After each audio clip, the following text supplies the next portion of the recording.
Start ಆಯ್ತು. AC ಹಾಕಂದ್ರೆ ಗುರು. ಸ್ನೇಹಿತರೆ ನೋಡಿ, ದಯವಿಟ್ಟು ಯಾರೆಲ್ಲ ಪ್ಯಾನಿಕ್ ಬಟನ್ಗಳನ್ನ ಹಾಕಿಸ್ತೀರಾ ಅಂದ್ರೆ GPS ಪ್ಯಾನಿಕ್ ಬಟನ್ಗಳು ಆಲ್ಮೋಸ್ಟ್ ಜಾಸ್ತಿ ಹಾಕ್ಸುವಂತದ್ದು ಕಾರ್ಗಳಿಗೆ ಮತ್ತೆ TT ವೆಹಿಕಲ್ಗೆ ಹಾಗೆ ಬಸ್ಗಳಿಗೆ. ನಾವು ನಿಮ್ಮಲ್ಲಿ ಕೇಳ್ಕೊಳ್ಳೋದಿಷ್ಟೇ, ಪ್ರತಿಯೊಬ್ರು ಕೂಡ GPS ಪ್ಯಾನಿಕ್ ಬಟನ್ ಹಾಕ್ಸುವಂತವ್ರು ನೀವು ಯಾವ ಒಂದು ಸಂಸ್ಥೆಯ ಸಾಧನ ಹಾಕಿಸ್ಕೊಳ್ತೀರಾ. ಯಾಕೆಂದ್ರೆ ಒಂದು 12 ಸಂಸ್ಥೆ ಜೊತೆಗೆ ಈ ಸರ್ಕಾರ ಒಳ ಒಪ್ಪಂದ ಮಾಡ್ಕೊಂಡಿರುವಂತದ್ದು. ನಾವು RTA ಹಾಕಿದೀವಿ, ಒಂದಷ್ಟು ಮಾಹಿತಿಗಳನ್ನ ಕಲೆ ಹಾಕ್ತಾ ಇದೀವಿ, ಇದರಿಂದ ಫಾಲೋ ಅಪ್ ಅಲ್ಲಿ ಇರ್ತೀವಿ. ಹಂಗಾಗಿ ಒಂದಷ್ಟು ಮಾಹಿತಿಗಳು ಗೊತ್ತಿರೋದ್ರಿಂದ ನಾವು ನಿಮ್ಗೆ ಇದ್ರ ಮುಖಾಂತರ ತಿಳಿಸ್ಕೊಡ್ತಾ ಇರೋದು.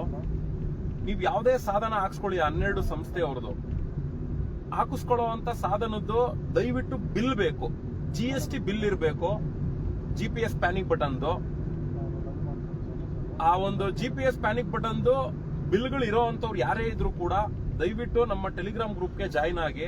ಹಾಗೆ ಇನ್ನು ಯಾರು GPS ಪ್ಯಾನಿಕ್ ಬಟನ್ಗಳು ಹಾಕ್ಸ್ಕೊಂಡಿಲ್ಲ ದಯವಿಟ್ಟು ಅಂತವರು ಕೂಡ ಜಾಯಿನ್ ಆಗಿ. ಕೆಲವು ಕಡೆ ಎಲ್ಲ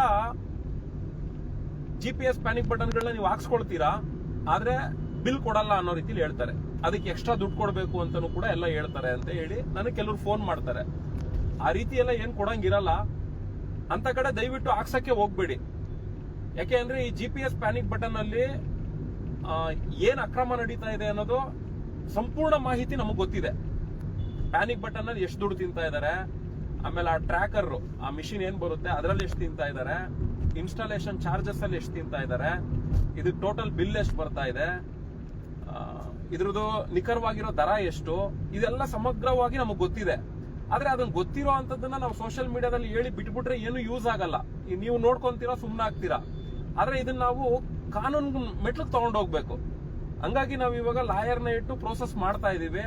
ಹಂಗಾಗಿ ಯಾರೇ ಹಾಕಿಸ್ಕೊಳ್ತೀವಿ ಅನ್ನೋರು ಇದ್ರೂ ಕೂಡ ಮಸ್ಟ್ ಅಂಡ್ ಶುಡ್ ಬಿಲ್ ಇರಬೇಕು. ಕೊಡ್ತಾರೆ ನಿಮ್ಗೆ, ನಮ್ಮ ಹತ್ರನೂ ಬಿಲ್ಗಳು ಇದಾವೆ. ಈಗ ನಮ್ದು ಒಂದು 3 ವೆಹಿಕಲ್ಗಳಿಗೆ ನಾವು ಅಳವಡಿಸಿದೀವಿ. ನಾವ್ ಎಷ್ಟು ಪೇ ಮಾಡಿದೀವಿ ಅಂತಾನು ಕೂಡ ನಮ್ಗೆ ಗೊತ್ತಿದೆ, ಬಿಲ್ ಎಷ್ಟು ಬಂದಿದೆ ಅಂತಾನು ಕೂಡ ಗೊತ್ತಿದೆ, ಮತ್ತೆ ಇದ್ರ ದಂಧೆ ಏನು ಅನ್ನೋದು ಕೂಡ ನಮ್ಗೆ ಅರ್ಥ ಆಗಿದೆ. ಆದ್ರೆ ಇದ್ರಲ್ಲಿ ನೀವೆಲ್ಲರೂ ಕೂಡ ಇನ್ವಾಲ್ವ್ ಆದ್ರಿ ಅಂದ್ರೆ ಖಂಡಿತ ನಾವು ಕಾನೂನು ಮೊರೆ ಹೋದ್ರೆ ಇದರಲ್ಲಿ ಯಾರು 12 ಸಂಸ್ಥೆಯವರು ಟೆಂಡರ್ ತಗೊಂಡಿದ್ದಾರೆ, ಆ ಟೆಂಡರ್ ಕೊಟ್ಟಿರುವಂತವ್ರು ಯಾವ ಬೇಸ್ ಮೇಲೆ ಇವ್ರಿಗೆ ಟೆಂಡರ್ ಕೊಟ್ಟಿದ್ದಾರೆ, ಮತ್ತೆ ಈ ಟೆಂಡರ್ ತಗೊಂಡಿರುವಂತವ್ರದ್ದು ಸರ್ಕಾರದ ಏನು ಒಳ ಒಪ್ಪಂದಗಳಾಗಿದಾವೆ, ಮತ್ತೆ ಇವರು ಇನ್ಸ್ಟಾಲೇಷನ್ ನ ಕಂಪ್ನಿಯವರೇ ಯಾಕೆ ನಮಗ್ ಮಾಡ್ಕೊಡ್ತಾ ಇಲ್ಲ, ಯಾಕೆ ಸಬ್ ಡೀಲರ್ ಥ್ರೂ ಮುಖಾಂತರ ಮಾಡ್ತಾ ಇದಾರೆ. ಹೈಕೋರ್ಟ್ ಇಷ್ಟೇ ದರದಲ್ಲೇ ನೀವು ಫಿಕ್ಸ್ ಮಾಡಬೇಕು ಅಂತ ಹೇಳಿದ್ರು ಕೂಡ ಇದ್ರಲ್ಲಿ ಅಷ್ಟು ಹೇಳಿದ್ರು ಕೂಡ ಇನ್ನೂ ದುಪ್ಪಟ್ಟು ದರನ ಇವ್ರು ಯಾಕೆ ತಗೊಳ್ತಿದ್ದಾರೆ.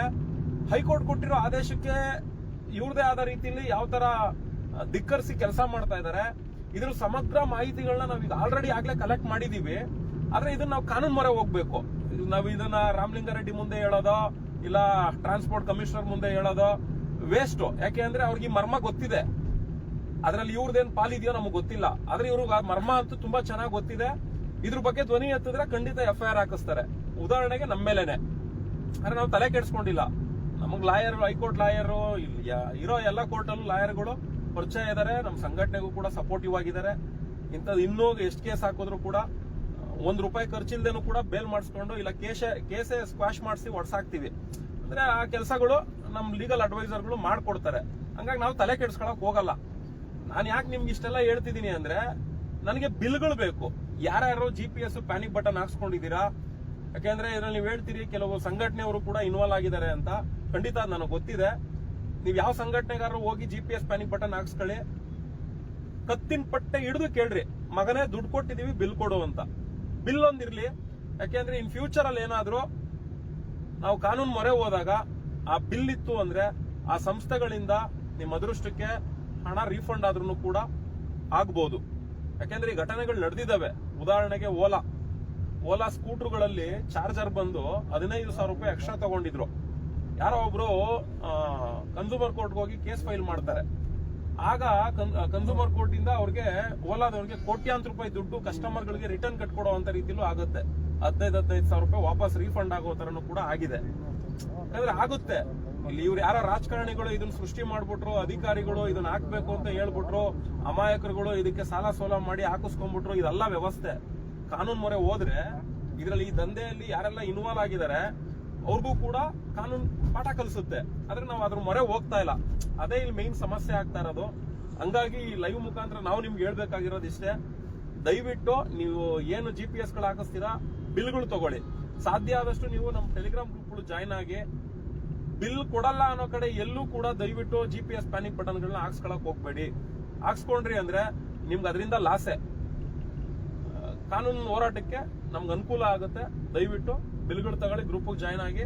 ಇನ್ನೂ ಹಾಕ್ಸ್ಕೊಂಡಿಲ್ವಾ ಖಂಡಿತ ಗ್ರೂಪ್ ಜಾಯ್ನ್ ಆಗಿ. ಬಿಲ್ ಸಿಗೋಂತ ರೀತಿಯಲ್ಲಿ ನಿಮಗ್ ಸಿಗೋಂತ ರೀತಿಯಲ್ಲಿ ಆಗುತ್ತೆ, ಪಡ್ಕೊಳ್ಳಿ ಅಷ್ಟೇ. ಇಲ್ಲೇನ ರಾಜ ಡ್ರಾಪ್ ಮುಂದೆ ಇನ್ನು ಮುಂದೆನಾ? ಸರಿ ಆಯ್ತು, ಎಂಡ್ ಮಾಡ್ಬಿಡು.